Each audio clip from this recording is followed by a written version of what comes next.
Thank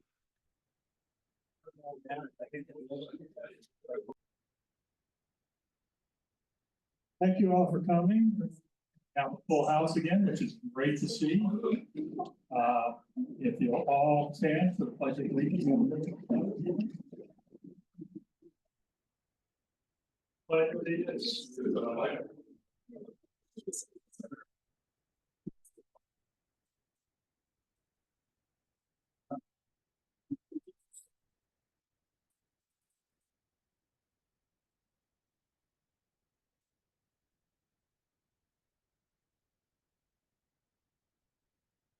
Okay, now we'll introduce our officers. First one is Eric, he's not here. And as of this morning, he has resigned as vice president. He's still a member of the club, just resigned as vice president because he hasn't been able to attend the meetings and stuff because of his work.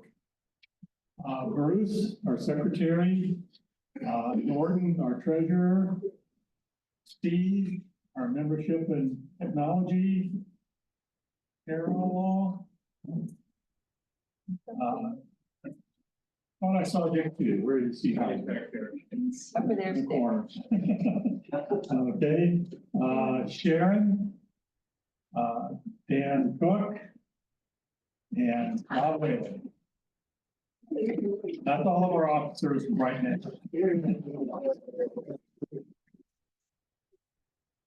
And the great announcement we have again this month, we again do not have any fallen veterans, which is great. This is like the second or third month in a row. It's always wonderful when we don't lose people. Good job, Bob. Okay, so the next we'll go to presentation. Dan.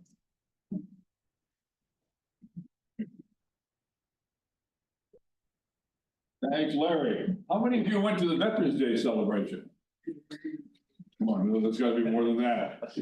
Well, the ones that didn't go was the standing room only presentation. It was a fantastic day. The weather was super. The people were great. And we had an opportunity to recognize Will Harris and Al Cohn and Frank Mazur, our in-home World War II vets. And they were so proud to be there. And I was so proud of the turnout and the welcome that we gave our guys. I also wanted to thank, because I haven't had a chance to thank anybody for Veterans Day, the chorale, the Sunflower Chorale that sang. They're one of the highlights of the event.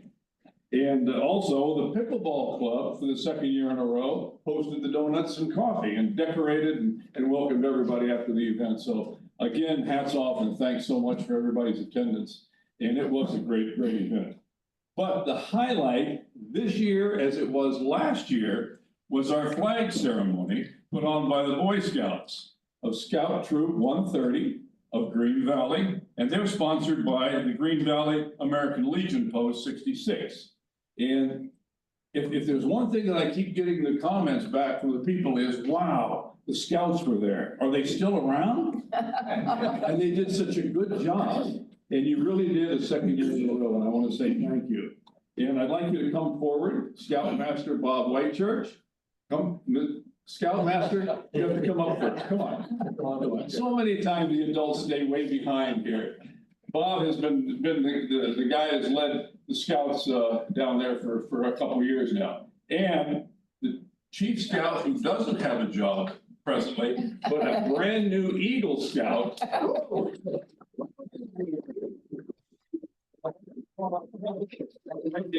Presentation, our proud Scout group. This is our thank you for coming and being our big ceremony. Thank you very much.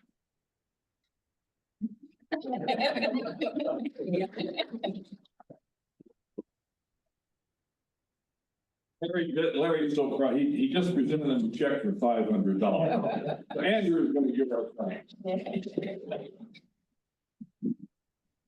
Alrighty, can you hear me all already? No. Alrighty. So this is I'm very thankful for this gift. The Scouts are going to be very thankful for this gift. It's wonderful. As of recently, we wanted to go to summer camp, but last year the summer camp was about $450. as of this year, is gone up in price to right around $700. Nowadays, that's a lot of money. So this $500 is gonna go to our scouts to help them go to summer camp and enjoy the scouting, pyramid. I'm also gonna go there. I'm gonna make sure those scouts have fun and, know that you guys were very helpful and gave us a very nice gift. Thank you.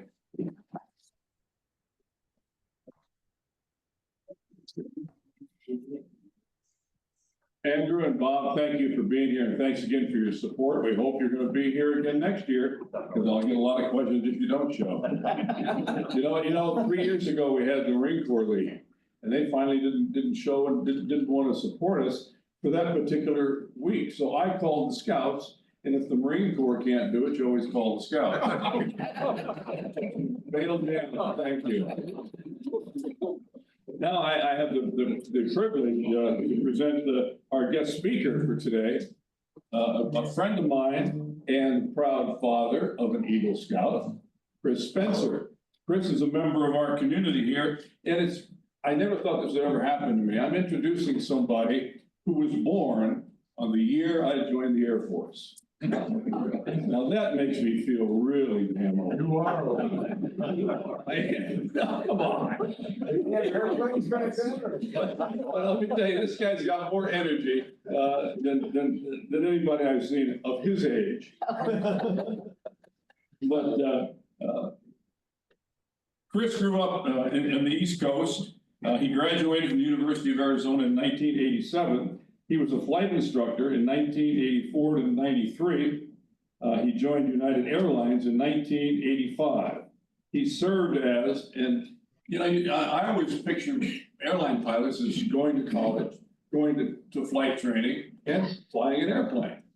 Well, Chris started out at the bottom and has ended up where he is. He was customer service manager. He was a load planner, a ramp supervisor, and he instructed pilots on the Boeing 757 and 767 airplanes.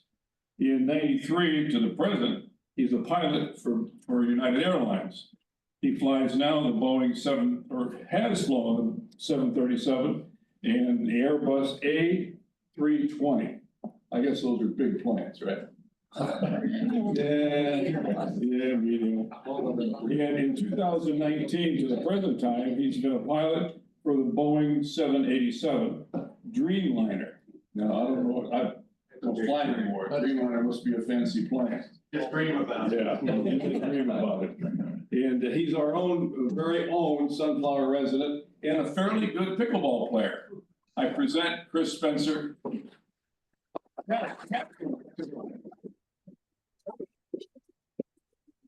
That was way too generous. What you told me to say. Many familiar faces, friends. I'm humbled to be here in your presence. This is a great venue. So I think Dan was scraping the bottom of the barrel to ask me to come and talk to you, but you get what you get. So there's really two questions that I routinely get about my occupation. One involved training and qualifications, and the other one involving what is my typical trip like now, in a typical day, right? So I'll address both of those, and I invite you, if have a question, just shout it out, raise your hand, whatever, and I'll try to get through this in an hour. Give or take. So assume at this point, I already have thousands of hours, perhaps tens of thousands of hours before I get hired by United Airlines or Delta or American or Southwest, because that's what it took, especially. A little less so now today, but you're really coming in to these premier flying slots already kind of a seasoned veteran. So you go through and you bid seniority and you go through, and that determines what airplanes, what seat, captain, first officer that you can fly. Everything is seniority. Proud union member, you get a number. That's your number for life. If you're lucky, it goes way down. So fast forward to where I am today on the 787. Very senior position, both for captains and first officers, the best flying. So how do you get there? When you decide what you're going to do, you go to training. It's about a month footprint. You go, you do a little self training, and then you show up and you learn systems and procedures over, a week to 10 days. Then you validate that knowledge, and then you go into what we call a fixed base simulator.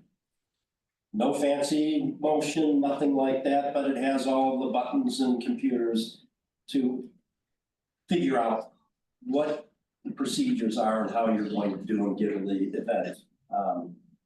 So you do that for a little bit, then you end up in a full motion simulator for about 7 sim periods. Then you do some lofts. And so after a month, you get the blessing to go fly with a qualified line check pilot who makes sure that you are safe and you know all the procedures. And then you get the blessing to go on your own with the regular trip.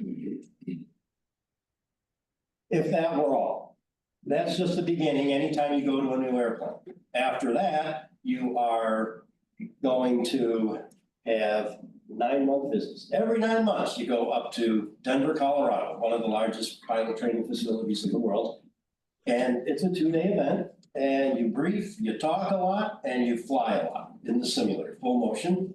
You do everything from engine failures, engine fires, hydraulic failures, lots of different event sets that they put in there, and it's meant to increase your proficiency and to make sure that the items that could actually kill you are trained. So you do that every 9 months. On top of that, we also have every 4 months, 2.5 hours or so of online training that's required to do. That encompasses everything from this is what's new to this is where we're going to lots of the government stuff that says you have to do this, you can't do that, you have to be nice, you can't be mean, it's all these different things. Lots of corporate legal stuff to do.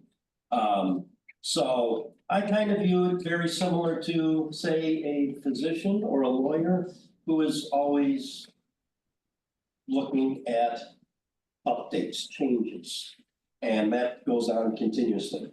You remember back in the day, think of way back when you might have been walking through a terminal and you saw pilots and they had, bags. And they'd be walking, strolling through 2 big heavy bags, 1 suitcase, one loaded with manuals and all this other stuff. Then we came with wheels. And then we put the bag on the back of the wheels. And now we only have wheels because that other bag that was full of binders has been replaced with this. But everything we have is in here. All the flight plan information, all the weather information, all paperwork, manuals, approach charts, you name it, it's all right here. We tie it to the internet when we're on the airplane. We take off, and soon we're going to be part of Elon's Starlink capacity, which is a fairly good product, I hear. We're going to be able to see on this storms that are 1,000 miles away and know what to do. With the typical weather radar on the airplane, you can't make a decent decision about what to do on that line of storms until you're 80 miles away or 100 miles away. Now, potentially a huge money saver in fuel and time, right? So that is a little bit about the training and the ongoing items that we go through. Oh, the bad thing about this, anytime there's a change, it's pushed to this iPad, which means I've got to keep up with it almost on a daily basis, which is, you can spend a little bit of time. It's, it's kind of like cleaning the house. You can go room by room over a week's time, or you can do it all in 1 day. How much time do you want to put into it? So, great tool. But as far as the training, I hope that was kind of enlightening about what is required. Question number 2. Any questions on the training aspect? If you lose that, what happens? Well, there's another guy on the flight deck. And on my flights, there's 3 others on the flight deck that have it. If you lose it before you go to work, they'll give you a replacement. Yeah, and then chastise you in many different ways, but, yeah. So, yeah, but good question. And that's always what's the fallback procedure, right? And we've had programs before crash. What do you do? You know, and, so we do have some fallback procedures. That's Chris, you can program that thing from takeoff to landing, right? correct. Possible. What decides if you're gonna manually fly the airplane or let the computer do it? Well, as pilots, we all like to fly the airplane. So, yeah, the onboard flight management system, which this is not tied to, this particular device. But the airplane itself is so automated that theoretically you could take off and above 200 feet, turn the autopilot on and not do anything with normal controls until you roll out when you land at the other end, just by programming the flight management system. And the airplane will do a beautiful auto land. And in fact, we're required to auto land anytime the visibility is less than a half a mile. The airplane has to do the auto land. So, yeah, but we're pilots, we want to fly. So we fly as much as we can. You talk about the automated system. I think in the 70s, I was on a flight, you could go into Minneapolis or Chicago, a large jet, and it did an immediate 90-degree roll like this, like a snap roll, and thankfully the pilot pulled it back out. And I think something had gone wrong with the automatic system. You ever run into things like that? I have not. That was pretty much old technology. But that's why we have pilots, right? And that's why, despite industry pushes to eliminate one pilot to make it a single man crew, single person crew, there's a lot of stakeholders fighting that for that reason. You want to have a body of them for the airplane. This Boeing's under a fine microscope. Are they doing a better job keeping you guys informed of their safety concerns? I think so. It's not really an area of my expertise, but I've never, in fact, there's too much information.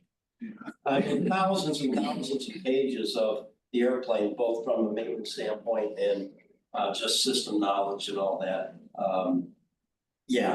I think they are doing a better job, but once something is, in my opinion, that broken, it takes a while to fix it. Well, Mark. What do you think about the 737 MAX, the problems with that? Horrible problems with that in the past. Today, in my opinion, one of the safest airplanes. Now, just because of the scrutiny that it's been under. The problem that they had was fixed in a couple of different ways, software and adding additional inputs from the angle of attack sensors. So I think it's a very safe airplane. So you'd be okay flying that thing? I ride on it all the time. Yeah, I wouldn't have a problem. But I mean, this is my own opinion, not official in any way. We didn't have any problems in this country because of our training, right? You look at the two crashes that happened. That's very questionable training. That issue would have been resolved very easily on any Boeing. And this dates back to the oldest 737 I ever flew, 727. If you ever had a problem with the stabilizer, right in the center console, there's a stabilizer cutout switch. You hit that, problem goes away. So, at least one of the other ones, maybe the one in Ethiopia, they turned it off, stabilized it, turned it back on, and then started. So, in trying to process what was going on, and maybe not taking care of it the right way. First. Of all the aircraft that you're qualified to fly, including Dreamliner, what's your favorite and why? Definitely the Dreamliner. It's fast, it's quiet, it's efficient, and the best part, which I'm gonna launch into, and if I'm going over time, somebody just holler, sleeping quarters. So that's a good segue into this next bit about what's my day like, when I go. I'm senior enough, I do what works for me. I've been to Europe all over, I've been to Tel Aviv and Delhi and many, Japan, you name it, I've been on the airplane. I avoid things that hurt my body. That's why I go to Australia. I exclusively go to Sydney and Melbourne. That's all I do. Because it agrees with my body. So what does it take? Well, a couple days before, I try to shift my sleep cycle a little bit. So that I go to bed a little later, sleep in a little bit more. Why? Because the flight leaves at 10:30 at night on the first day. So I get up, have a normal morning, usually drive up to Phoenix, hop on Southwest, typically over to LA, have a bite to eat, take about a 3-hour nap in the crew room. Then meet up with the other pilots. We sit down with our trusty devices here. We get all the paperwork. We look at the maintenance. We look at the weather. We look at, think about this. You're out over this huge expanse of water over the Pacific and your engine fails. What do you do? Where do you go? We have alternates. We know, we've already looked at the weather. We already know which way we're going. Okay? At what point? We have decision points. If we're halfway between, there's a point halfway between here and say the Hawaiian Islands. If something happens, we know where that point is. We'll return to the West Coast or we'll go on to Hawaii. And we kind of do that evaluation that's one of the things we do on a regular basis. We pre-flight that and then we continually check it to make sure that, the weather conditions are pretty much staying the same. So we have that. We have airplane issues. Airplane's a hugely complex piece of machinery. Lots of computers, lots of things break. I'll bet that anytime you go on an airplane, it's not 100% everything's working. I don't care, maybe it's a tray table or an armrest, or maybe it's part of a hydraulic system isn't functioning. Maybe a thrust reverser doesn't work. And it's all okay per the FAA. We have a minimum equipment list, what we can leave with, where that's working and what it's not working. So, a lot of legal stuff, so we need to do that. We have crew considerations, do all that. So we do paperwork for about an hour, then we head to the jet. We have all the onboard checks, brief the flight attendants, and, then we leave. So here it is, 10:30 at night, and I gotta pull an all-nighter here. So we take off, we head westbound. The two relief guys sitting in the two jump seats behind us, they go back, they take a 5-hour nap. And the two of us, called the flyers, we fight through the night. A little bit of caffeine, a little bit of talking, but you're out over the Pacific, there's no airplanes around, your autopilot's on. There's no one to talk to. VHF doesn't work. HF works, but there's nobody to talk to. That's really an emergency thing. We have this great computer called CPDLC. Anybody needs to talk to us, they uplink a message to us. We read it, we send a response. So it's very manageable. So what do? We watch weather. Thunderstorms right along the equator, 10 degrees north, 10 degrees south, pretty big area. We look at that. So we manage all that. 5 hours later, relief guys come back. We go back, flyers, for 7 hours. Explain the sleeping quarters. Yes, beautiful. Where are they? Right above first class. There's a stairway right up in the forward galley. We go up there and there's 2 full-length 7-foot bunks separated by a divider. So we just climb into bed. We get Saks Fifth Avenue duvets, pillows, sheets. It's a wonderful setup. Do you put your pajamas on? I do. My wife went, when I just came to this airplane, she went and bought me a couple scrub-like pants over at Walmart. And totally, when I get up there, I put those on, put a nondescript t-shirt, and that way when, guy of 60, when he has to go to the bathroom in the middle of the night, I don't want to have to go put on my t-shirt. So I just slide out of the bunk, slip into my shoes, go down and do. So that's why I do that.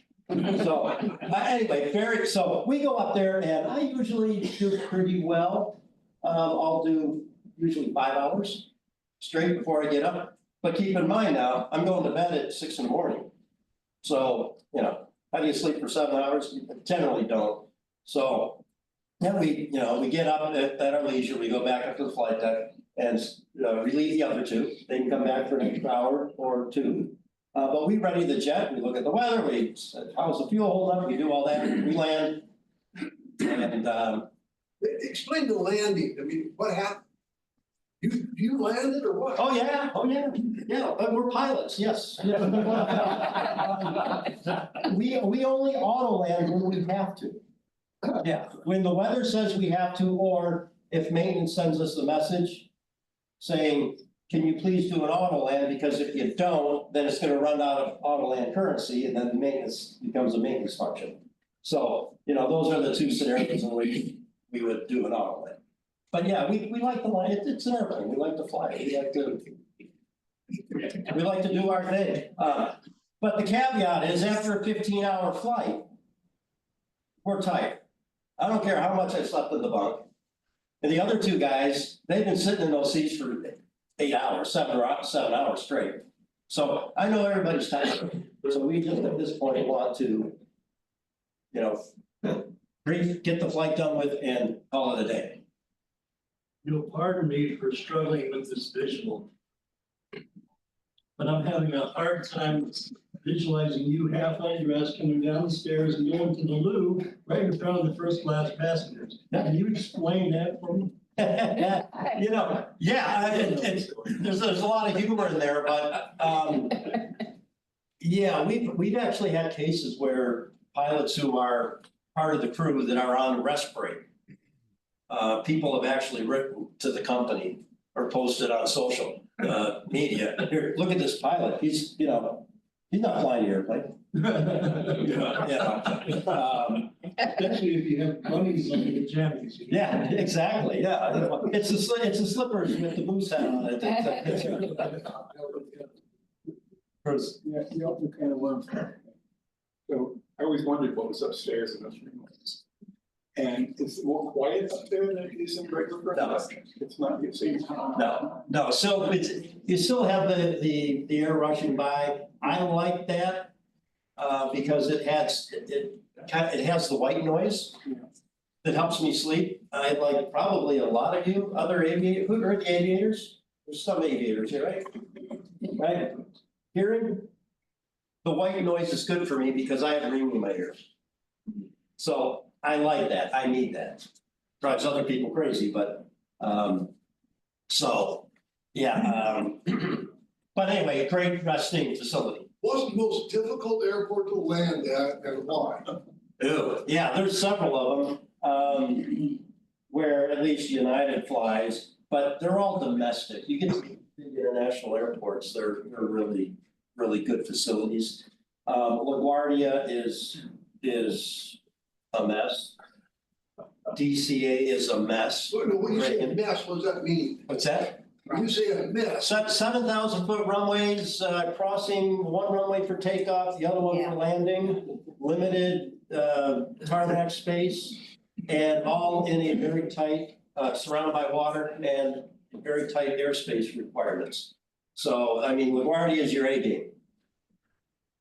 It truly is. I've flown into Vail, Colorado, different things. That's mountainous. Good runway, mountains.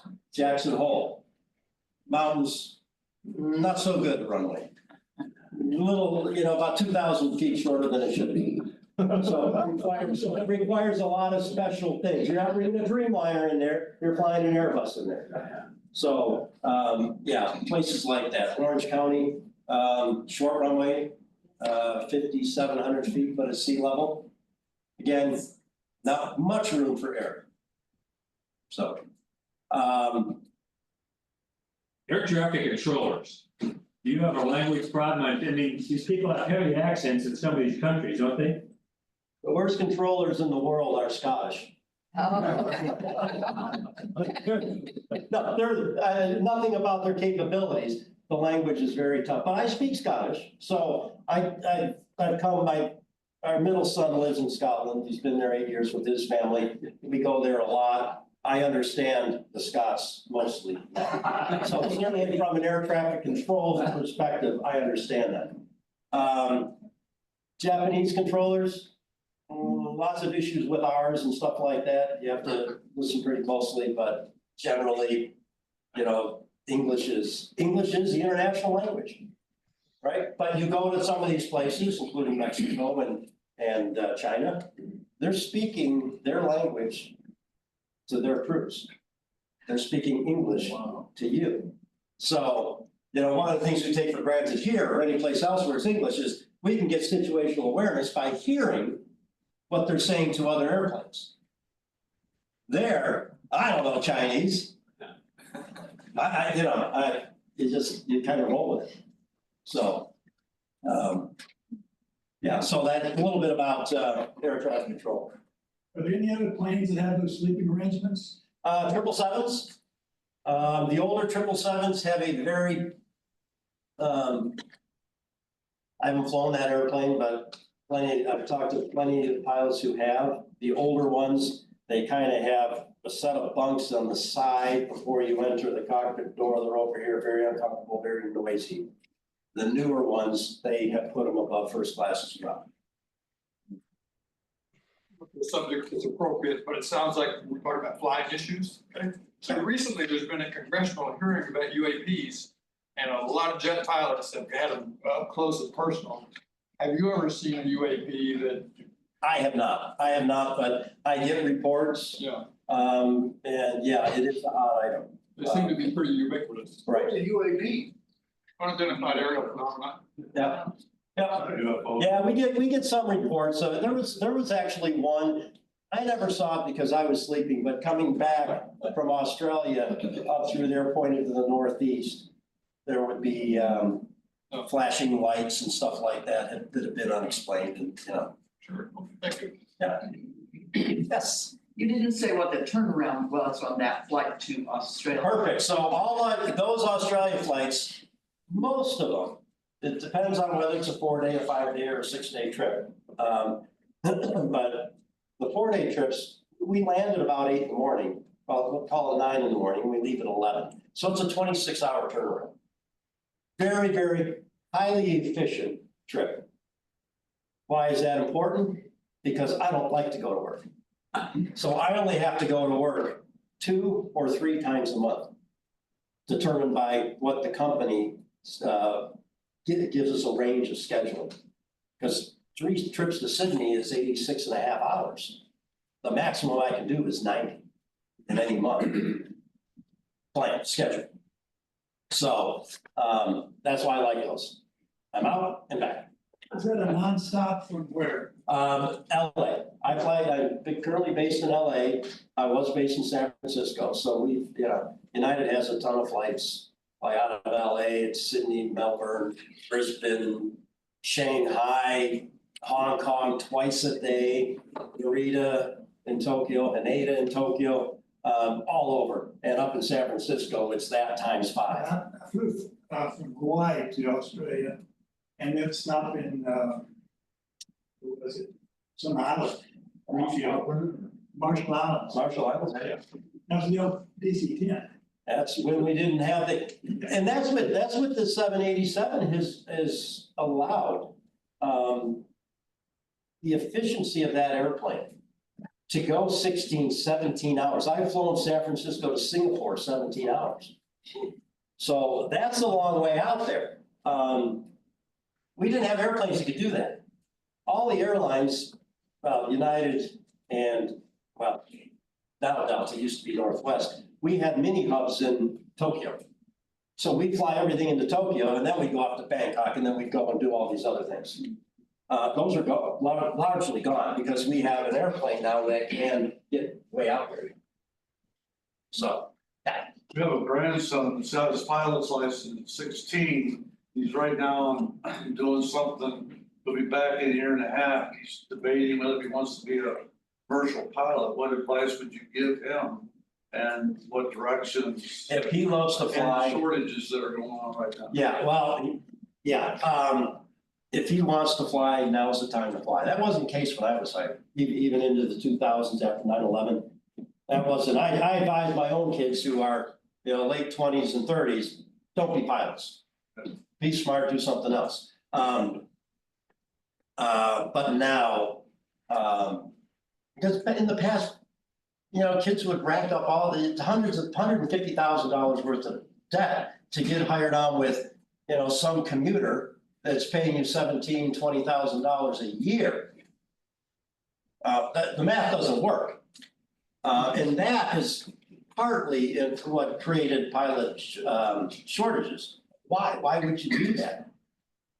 That pay issue has been resolved largely. And now there's a lot of growth, coming out of COVID, a lot of growth now, and the rewards are there. Who wants to fly? Fly. There's a lot of ways to get there, flight schools, wherever they are. But the rewards will be there. It's no longer, I'm gonna be in debt till I'm 40, I can't afford a house. And then maybe I can if I get scooped up by United or American or Delta or Southwest. So, it's a bright future. When you land in Australia, how much fuel do you have left? Time in flight and how many gallons do you think? Yeah, pounds, I'll go, how about pounds of fuel in time? We typically have to have an alternate, even if it's a nearby alternate, just part of the rules. So we will usually land with about 15 to 17,000 pounds. That will be about 2 hours and 15 minutes of flight time remaining. But a lot of that's contingency, and we burn some of it up going around storms, or a holding pattern. Going into Sydney almost every time, we're gonna do one turn in a holding pattern. So we're gonna burn up some of that. I've landed as low in Melbourne one day, I landed as low as, 10,000 pounds, which is about an hour and 10. So there's still plenty of buffer. So anyway, so I hope, I don't want to I think I've used too much time. No. This was fun. I hope that I gave you a little bit of information about, the training and the day in the life of a pilot, and I thank you for your time. It was kind of fun.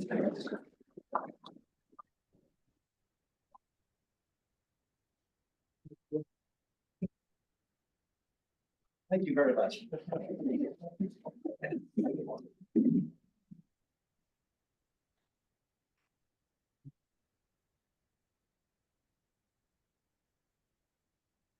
Okay, now on to the treasurer's report.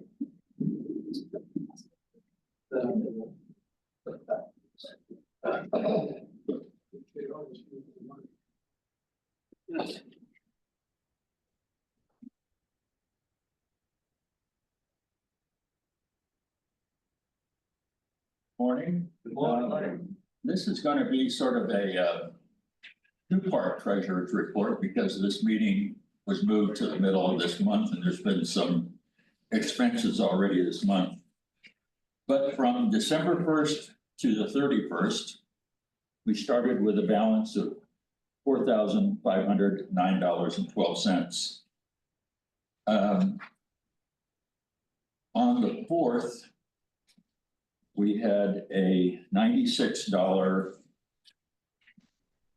hand donation, I'll call it, just from the walking in on the meeting. I had $75 of which was 3 annual memberships that day. And I had a check for $2,216.66, which was from Manhattan Dolls. And we had a $25 donation from Marilyn Rice and $47 from the other can over here, just kind of is another can, just we're using 2 cans. On bingo, not last night, but the night before, winners of bingo that night donated $101 from their winnings to the Veterans Club. And in the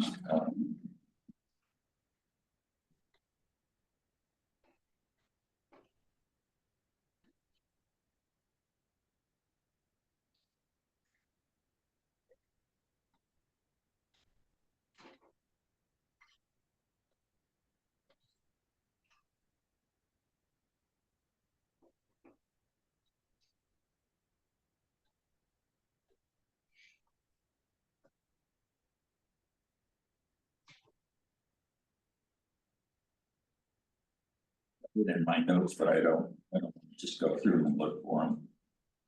But it was $101 from 3 different people. Expenses for the month of December, $68.37 was paid to Dennis Abrams for donuts that day. We made a $200 donation to Betts Link, who was a speaker. $81 went to Dennis Cook for reimbursement for expenses for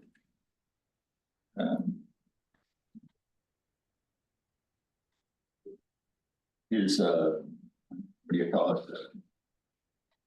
What is that, $81 went to for Veterans Day. Veterans Day, excuse me, yeah, for the expenses of Veterans Day. And $203.31 went to Sharon Bender for expenses from the Manhattan Dolls. That left us with $6,598.10 as of the 31st of the month. On the 1st of January, Tim and Kay handed me a check for $500.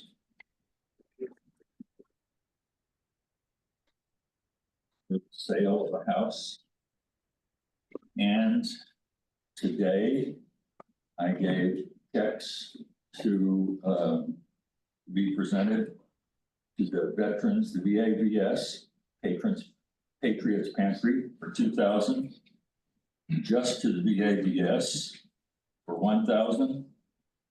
The Missing in America project, which is, if you don't know, it's where they once a quarter, I think, they gather the remains of veterans who have passed and don't have someone to bury them, and they collectively bury them out here at the Veterans Cemetery.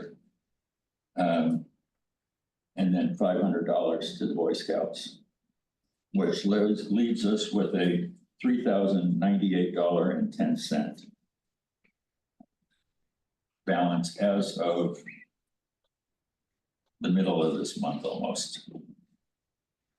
Last night was bingo again. And a gentleman named Richard Liebarger hit the Rosies for $351. And he gave me $60 for the veterans. Speaking of the bingo, there is a thing coming up here, I think in a week or so, where it's going to be in here where all of the, what's that called? The Club Expo. Club Expo. Yeah. The Club Expo will be held. And Tim and Kay are putting together a program where at the table, you're going to be able to purchase a ticket, one ticket for $5 or 3 tickets for $10. And you'll put the tickets in a hopper, I guess, and they'll roll one ball. And if your number comes up from this ball, you can win a year's worth of bingo tickets for a full ticket and a extra ticket, the special ticket. So all the proceeds of this will go to the Veterans Club. So come to the Club Expo, buy the ticket, and it'll be money for us at the Veterans Club. Questions? Just one sort of, the 2,000 and the 1,000 missing in action. What was the balance? Well, it's $3,098.10, but that's kind of fluid because we have money in today from the cannon also. It's so again, Club Expo. Come to the Club Expo. Just walk through and donate to the club. Thank you, everybody.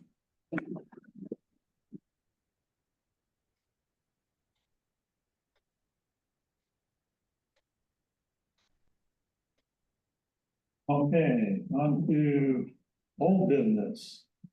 Speaking of money, we donated over $20,000 last year to the organizations that we support. And so I wanted to let everybody know that if you want to see where that money goes, you can look on our webpage under charity in the menu, and it will take you to a place that shows the donation sheets. I keep those up to date. And as of the end of the year, it was over $20,000 that we donated to all of these different organizations that we support. So I want to thank all of you for that and the residents of our community. You all are very important to the fact that we are able to do this and support veterans the way we do. And especially to the realtors, Tim and Kay,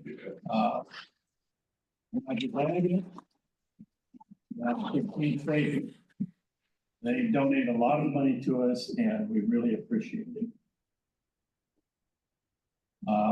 Next thing I wanted to hit on was dues for this year. If you haven't paid your dues yet, we would appreciate it if you did. One thing for sure is that you do not have to pay, it's all donations. You do not have to pay dues to be a member because we don't want to discourage veterans from coming to our meetings. But we do ask that you pay dues if you can. Now on to new business. We did away with placing flags on Flag Day. We're going to be placing flags on President's Day instead. And for that, we will be on February 14th at 8 a.m. We'll be placing flags along Sunflower Park. And we'll be picking them up on the 17th at 6 p.m. And that's all for President's Day. It still allows us to put flags out 4 times a year, but it's not 3 times within less than 2 months. So that's why we're doing it that way. Another thing that's coming up is next month, we're going to have an election of officers. I'm stepping down as president, and Sharon has agreed to be on the slate for president. And I'll stay on as vice president, and we'll bring a slate of officers to the meeting next month so we can vote on that. Eric Troff has resigned his position because he hasn't been able to attend meetings and stuff because of his work. Most of his meetings and conference calls and stuff all happen on Wednesdays. So it hasn't worked out for him to be our vice president. So he asked to step down, and so we appreciate all of his efforts and everything he's done for the club. So if anybody is interested in any of the officer positions, or if you would like to just become a director, you can talk to Sharon or Carol or Dick. They're all directors. You just basically help us come up with ideas of how to raise money, how to do fundraisers and stuff, and then help with that, help come up with speakers. That's what we're looking for. And so anybody who wants to do that, you can stay after this meeting. We have a board of directors meeting right after this. So you can stay for that, or you can just contact one of us after the meeting today. But we would appreciate anybody who wants to step up. We've had at least 3 directors that have left for one reason or another, like Tom Shambo moved away. He was a director. And so we're looking for directors to step up. Next up is new or returning members. Do we have any new or returning members?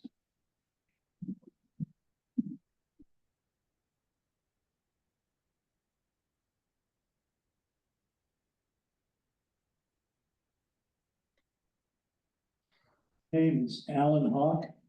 Diane Siegel and I have been up on West Blue Heron now, starting our 5th year. It's an honor to be here. My mom used to brag on me. She'd say to the women at the church, 3 uniforms, 30 years, you just couldn't hold a job. But I have been retired longer than I served, and I've forgotten more than I learned, so it's a wash. Thank you.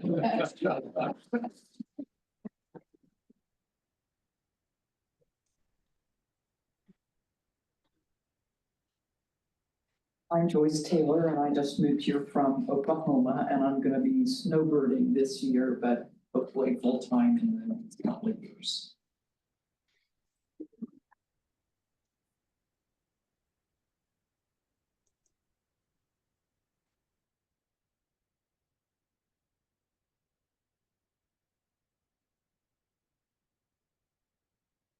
Okay,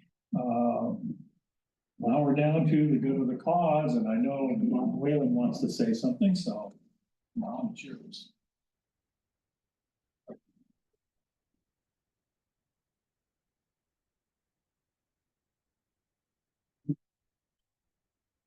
Yeah. Those of you who know me, I'm walking without a cane finally, after my knee surgery.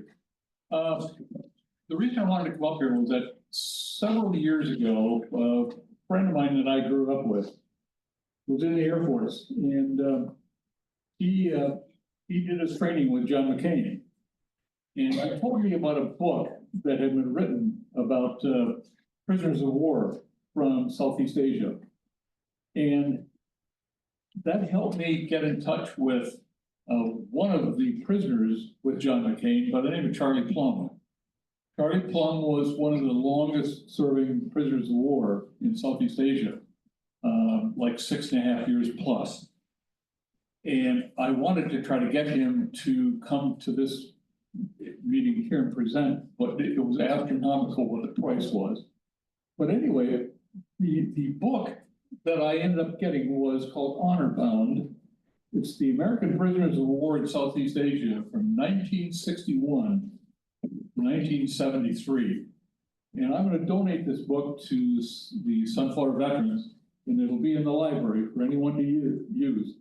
Every single prisoner of war during that period of time, the name is in here. And there are many stories about it goes into the history of how resilient those prisoners of war were. Now, I want to preface this by saying that if any of you were prisoners of war in any way, I want you to be careful about reading this. Okay, if you know of anybody who was a prisoner of war and you want to read about any of their stories in here, I want you to be very careful. If any of you have any demons of your own, I want you to be very careful if you want to get into this book. I want you to be aware that the information in here is very graphic, but it's also very descriptive. And the thing that I learned about this is that it's a story of resilience, of how these prisoners of war, some gave up their lives early, and some were the resistance stay alive for many, many years, and what they learned from their imprisonment. And so I caution you about reading this book, but it is very informative. If you are concerned about reading this book and you're concerned about anything that any flashbacks it might bring back for you, or any PTSD symptoms that you may have if you're going through this, I want you to be in touch with one of your friends that you can trust, who's a good foundation for you, or you can certainly get a hold of me, and I will help you through those kinds of experiences. But this is a very graphic book, it's a very descriptive, but it really tells a story of resilience of our veterans during that period of time. So this will be in the library in the veteran section, but anyone in Sunflower can have access to it. Thank you.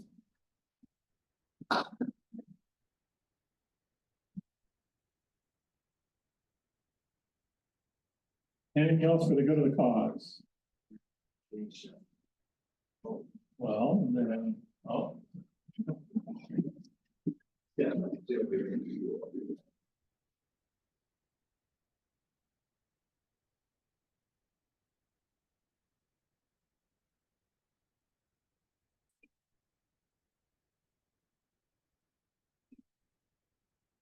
I served and I retired from the Air Force, and I buy groceries and stuff out of the Air Force Base here.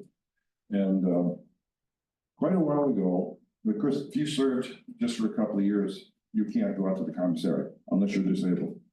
But several years ago, I think maybe 20 years ago, entitlements were changed, so a veteran's benefit, if you're honorably discharged and you serve 1 year, 2 years or whatever, you can go to this site and you can get access to shopping online, like the online Army Air Force Exchange or the online Navy Exchange. You go in there and you get certified one time and then you're good for life. And they have all kinds of neat stuff and it's tax-free and usually free shipping if it's an order for over $49. Now, several years ago, I bought a washer and dryer on there. They delivered it, removed my old ones. So there's some pretty good deals and it's tax-free. Anyhow, so if you go to this site, if you certainly were not aware of this, just go to this site and it'll ask you for your social security number and what else. I can't see it. Yeah, I don't want to see your social security number, I guess when you serve, maybe a copy of DD 214, but it's an excellent benefit. How many of you were not aware of that? There we go, Ron, there's what you're looking for. Your sign-in sheet. Yeah, so this is all you gotta do, just go to this particular site and put in that information, they'll confirm it. And then you can go to your online sites and shop to your heart's content. They also have a military star credit card, which you don't have to use. But once you get confirmed on this, you can apply for the credit card. And the advantage there is that they give you a 22% rebate. So if you spend $1,000, they'll send you a $20 rebate. And you're already getting tax-free, free shipping, and a good price plus 2%. So I just wanted you to know that. Yeah. Thank you. I've been using that for years and it's really good and there's a lot of good savings in it. Anything else for the good of the cause? Okay, well, then I guess we will be adjourned. Thank you for coming.